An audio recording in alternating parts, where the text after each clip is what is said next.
sexiest man alive.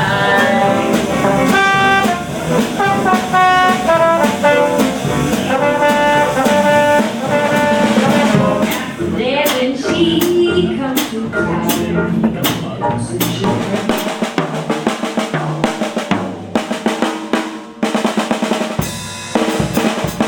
like if you could take a map of American music, like jazz is the center of it. The freedom of expression that is inherent in jazz.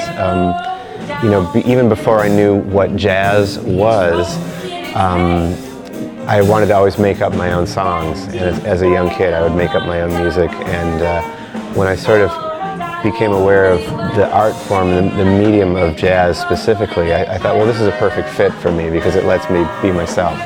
People who define jazz as a certain time or a certain genre, like here we're talking about, we're being influenced by traditional jazz, which was early 1900s, probably up to we've even placed up from the 40s. And then you had like bop and all that stuff that started in the 50s, but it's always recreating itself. They had a huge jazz scene here. There's called Center Street, where there's a lot of the African American community, and there's all kinds of places to play. D'Artagnan Brown, who's an artist here in town, his father was part of that scene. And then unfortunately when they built the McVicker Freeway, I-235, they built it right through that whole community and stuff. So it built up a little bit in the 80s. There's some places downtown where people would go for jam sessions and things.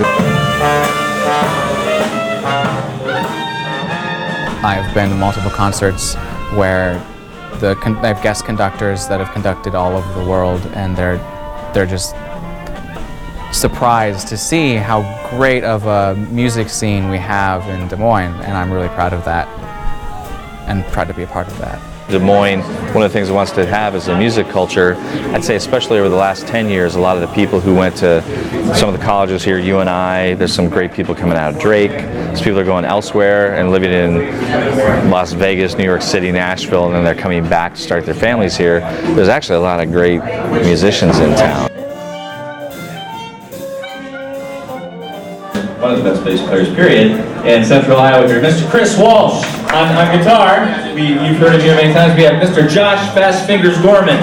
Back on drums, we have, it's been a mainstay around the Des Moines area for a number of years. We're very happy to have him on the drums. Mr. Bobby Brown. Back on keyboards, we've got a member of the Jazz Hall of Fame, Mr. Bruce Martin. He's a professor of trombone at University of Northern Iowa. Mr. Anthony, Mr. Nasty Williams. Next to me, very privileged to be by this gentleman who plays, you want to pull up your cornet. Scott Pat Davis, he's a member of the Rock and Roll Hall of Fame and the Jazz Hall of Fame.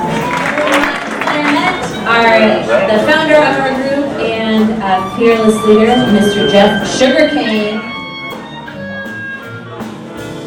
It's a hidden gem. It's really, really healthy. The community is big enough to be sustainable and big enough to have an impact and importance, but it's also small enough that it's accessible for new blood. You don't have to basically be amazing already before you can join in. Like New York is sometimes literally cutthroat, and like everyone wants to go to New York, but the cost of living is so high, and if you don't make it, you starve. And there's a higher population, a lot of gigs available, but it's rough.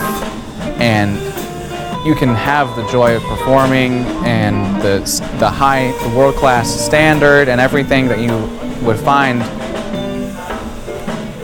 not anywhere else, but a lot of places, most places, we have that here. I just want people to know that jazz is important and that music is important, and it can bring a lot of great things and joy to people. I have roots. I know the area. I love everything about Des Moines.